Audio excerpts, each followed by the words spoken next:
礼 Japanese courtesy. Today, we're going to talk about an important cultural aspect of Japan, politeness. People across the world differ in the way they think about politeness because of what is taught and ingrained in their cultures. This can especially be found in the way people greet one another. In Japanese, greeting is known as aisatsu. For example, in Western cultures, it is common to greet someone using a handshake. It is a symbol of trust, respect, balance, and equality, which is why you often see it in business and in sports. Can you guess which greeting is Japanese? Bowing is used when greeting someone in Japan. The phrase 礼に始まり、礼に終わる usually translates to bow at the beginning, bow at the end, and finds its roots in martial arts such as Kendo, Judo, Sumo, and Karate. And it's all about showing respect and gratitude.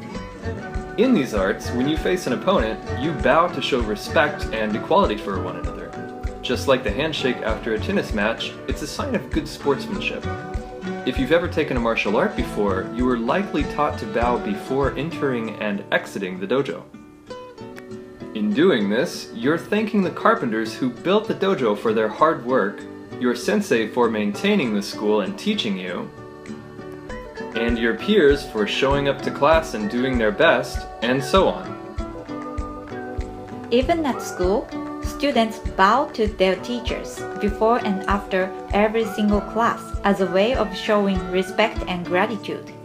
As a teacher, I really like this fact. Bowing is also used in traditions like tea ceremonies.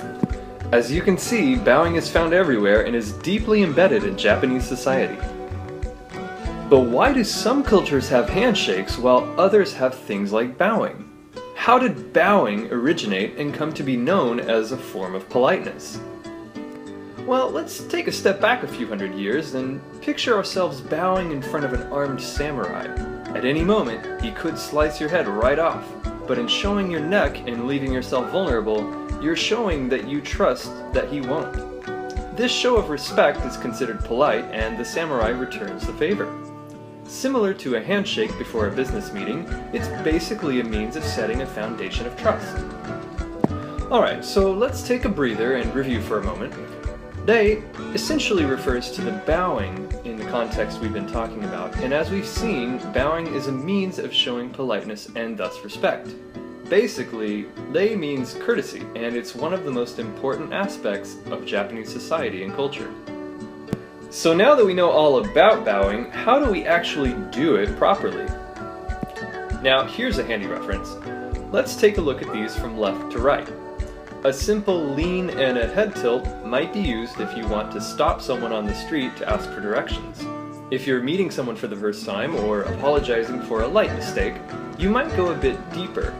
To thank someone or to apologize for something a little more serious, you'll want to aim for that 45-degree mark. Basically, the lower you go, the more courtesy and respect you're showing. Of course, there's the classic dogeza, which is basically groveling. Save it for when you really mess something up. So here's a pretty infamous picture of President Obama greeting Emperor Akihito in 2009. What do you notice about the way they're greeting each other? As you can see, they're mixing the two styles by giving both a handshake and bowing at the same time, and while Mr. Obama is bowing at nearly 90 degrees, the Emperor is barely bowing at all. Now, if you ask me, I think Mr. Obama and the Emperor just wanted to show respect to one another by performing their greetings in each other's culture, and the exchange ended up being a bit awkward as a result. But, in all fairness, I have to compliment Obama on his bowing skills. In Japan, it's always better to be too polite than to risk coming off as rude or disrespectful. This is usually why textbooks teach the des, mas, or polite forms first. In fact, politeness is so important that companies will often have new employees practice their bowing as part of their training. To wrap up, rei has various translations, including courtesy, politeness, etiquette, manners, and bowing. But sometimes studying a language isn't about knowing exact translations. You sometimes get so caught up in trying to be a walking dictionary that it becomes easy to miss the forest for the trees. In other words, proper use of the Japanese language goes beyond just knowing the grammar and the vocabulary. It means understanding the context in which it exists. Actions speak louder than words, and if you want to understand Japan, you have to master the art of being polite. Thanks for watching, and see you next time. ありがとう。